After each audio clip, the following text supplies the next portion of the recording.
Hello everybody, welcome to Card Quest. Today we're going to be talking about Collector's Edition. Collector's Edition is a 1993 Magic the Gathering set which featured one of every card in a kind of box set, except for basic lands where it had multiple of. And today I'm just gonna be saying that I personally believe that Collector's Edition is just, as I like to call, I don't think anyone ever looks to it. You know what I mean? Collector's Edition is, in my opinion, one of the best sets. Straight down to the fundamentally. I get it. At the beginning when this set was made, it was only meant for collectors, which is fine. But now, I feel like this set, although it's not tournament legal, it is my personal favorite. One of my personal favorite sets. It's alpha beta cards. But with the big unique perk of, let's look at this. Drain power. Take it out of the sleeve. As you can see, it's black border. But you can see there's a cornered edge. The edges are all cornered and with a golden backing that says Collector's Edition all in gold.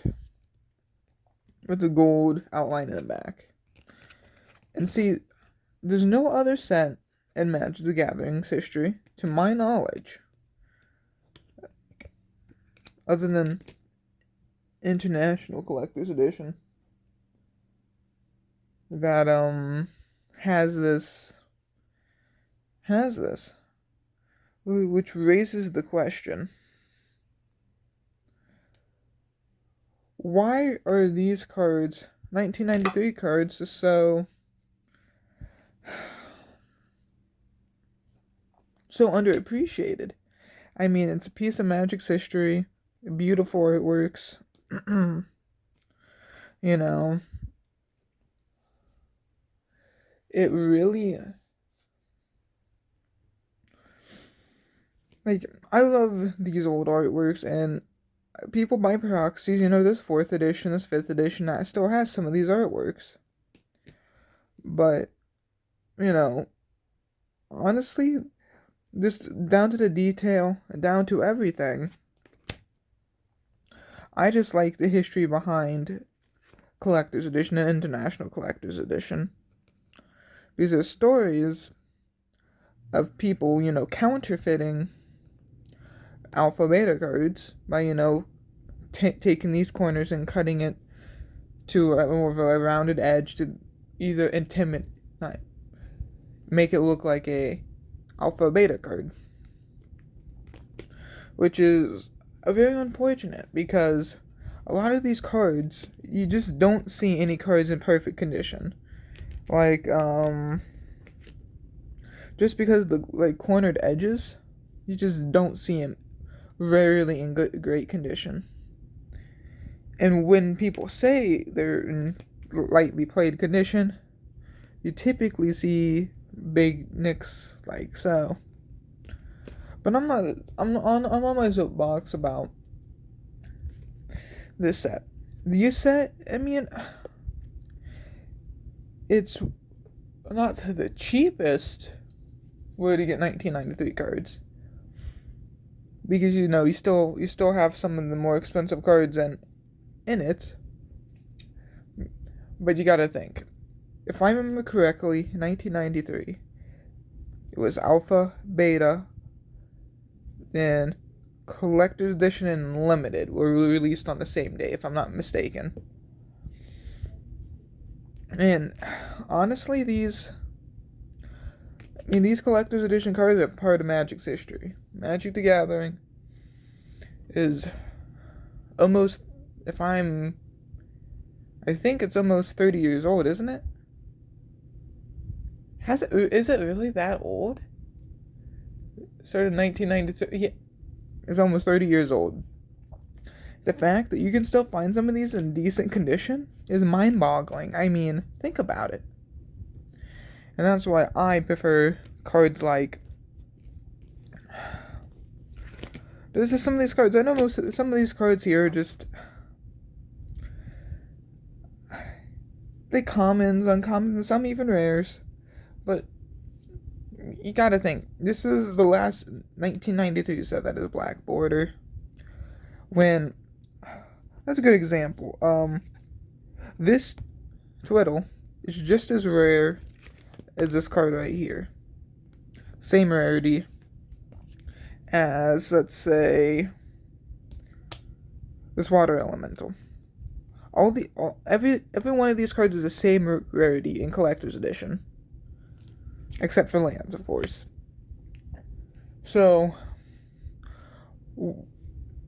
I mean, I can't see why not more people like it. I mean, let's say a dual land is just as rare as this Ironroot Treefolk. Just look at him. This is a face of a meme. You know, just rarity by itself. I just like the card. That's really it. And I can't go into detail how many of these collector's edition and international collector's edition boxes were printed. I don't know the details. I just know there was a limited amount of them. And honestly, I don't think most of them, in my personal opinion, I don't think a third of them are around anymore. At least in a decent condition as like, I don't know, this Spellblast. You know, fairly decent condition. I would barely even expect to see cards in, not even going this far, in this condition. There's a little tear in this card. I doubt to even see cards in at least good, decent condition. I mean, this is not in decent condition by any means, it has a tear in it. But I highly doubt to ever see. And as the years go by, these cards are going to get more scarce. And I'm just saying, these collector's edition cards are, at least in my opinion, being more sought after to collectors. For it being cheap, the cheapest way to get Power 9. The cheapest way to get, I mean, some of the cards aren't cheap. I mean, I think this is like a $3 card. I mean, is it good? No. It's just a piece of the game's history. And I think it's really flying under a lot of people's noses. I mean, it's not like this card's gonna be sought after. Oh, it might be maybe one of these. I don't know. I doubt it. Just the old artwork. Everything about these old cards just, I really enjoy. To the name, to the coloring of the card, cornered edges. This is by far, in my opinion, the best set in Magic the Gathering. From playability wise, it's not. But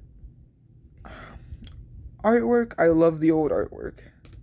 Something you just don't get anymore in any of the new sets. If I just pick a card up over here, off camera, let me just get a random card. Oh, that's Urza Saga. No.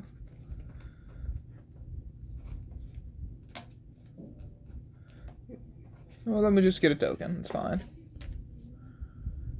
You can see the the more digital workings, artworks of this. And these like paint and watercolor artworks are just, it's really missable in new artworks.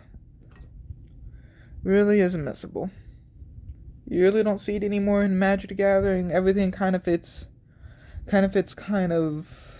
blends in together. Yes, I'd say some of the work is more high quality, but I mean, let me. Oh shoot! And by all means, this isn't about artwork, but it's generic, not generic, but it's simple. Something that cards just nowadays don't have. And with that, I want you guys to leave a like, subscribe, and drop a comment if you have a comment. With that, I'll see you guys next video.